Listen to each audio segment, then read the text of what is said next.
भाइयों को लकड़ी देना है, एक एक लकड़ी आगे है, दान कर दे ताकि बच्चा की संस्कार हो जाए। आज उदय सिंह का बेटा मर चुका है, जिन भाई भाइयों को लकड़ी देना है, एक एक लकड़ी आगे मुंह से दान कर दे ताकि वह बच्चा को शांति मिल जाए। बहुत बहुत धन्यवाद। अब मैं यह जगह को छोड़ता हूँ, अगर यह जगह को मैं नहीं छोड़ रहा हूँ तो हम फंस जाएंगे, ठीक है? अरे यहाँ जगह तक भैया यहाँ हमें छोड़ा,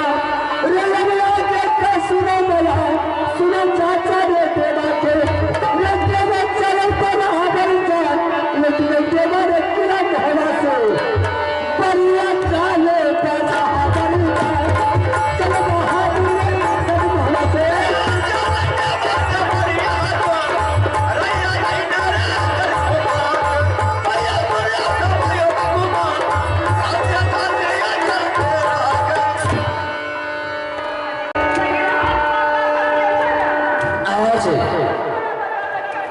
आज मैंने बहुत अवसर का सपना इस जंगल में देखा हो।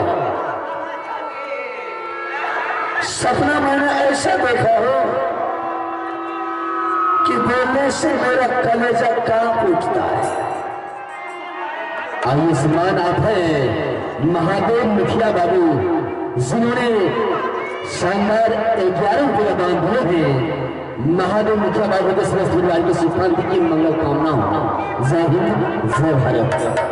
मैंने रानी को बुला करके उससे सपना का हाल सुनाता हूँ, रानी क्या जवाब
मत दिए। मैं सच बता रहा हूँ रानी कि बेटा स्कूल से आया और दरबार में बेटा का प्राण छूट गया। ऐसा नहीं हो सकता है। जो जाती कुछ नहीं, ऐसा नहीं हो सकता है भैया। दुलारा क्या ये मेरा बच्चा पढ़ने के लिए गया, तुम ऐसा बोलते हैं।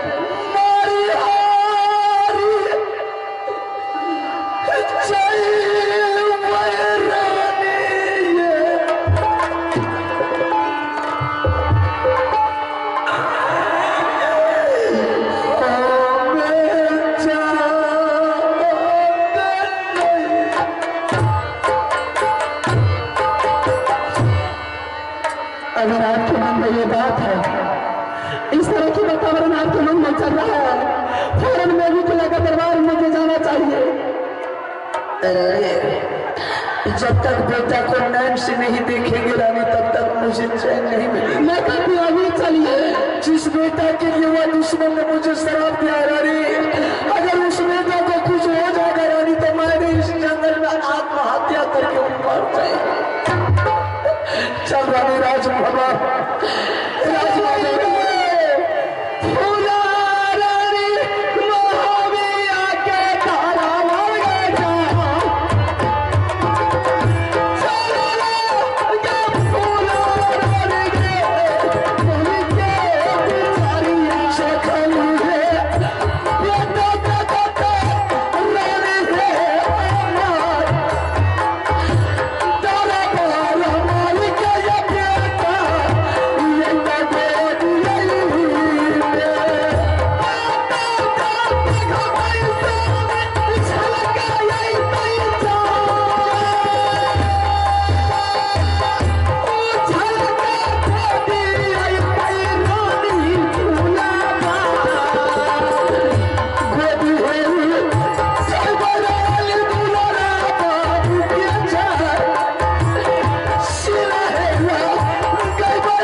आज देखिए दरबार है, जब ये दरबार में हम रहते थे, इस महल में तुम रहती थी, तो ये दरबार स्वर्ग की तरह खिल रहा था।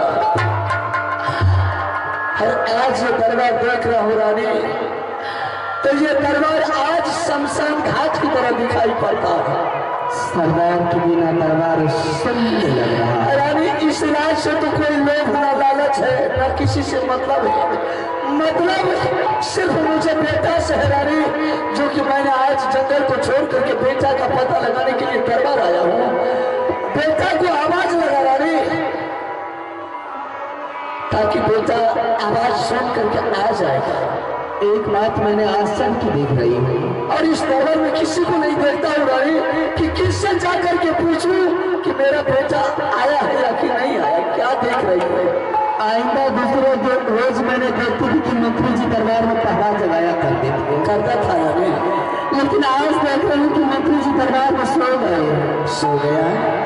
इसी मंत्री जी को जगा करके पूछे, अगर मेरा लाल मेरा बच्चा आया होगा और बस बता देगा। ठीक है रानी, इधर आप मंत्री जी को जगाइए, दूसरी तरफ मैं आवाज लगाती हूँ। अगर कभी खेलता होगा मेरा बच्चा उछल करके गोद में आकर के बैठ जाएगा। ठीक है रानी, मैंने बेटा को जगा करके सारा राज मोहब्बत का कुशल मंगल पूछ लेंगे और अपना प्यारा बेटा का भी हाल पूछेंगे।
जिस जंगल में रहता हूँ उसी जंगल में बेटा का संस्कार करेंगे रानी।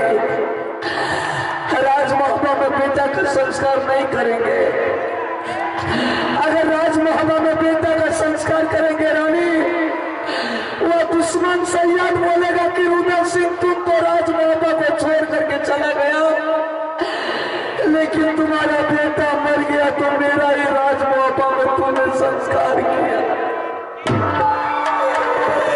चले चले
दुश्मन साबा देखता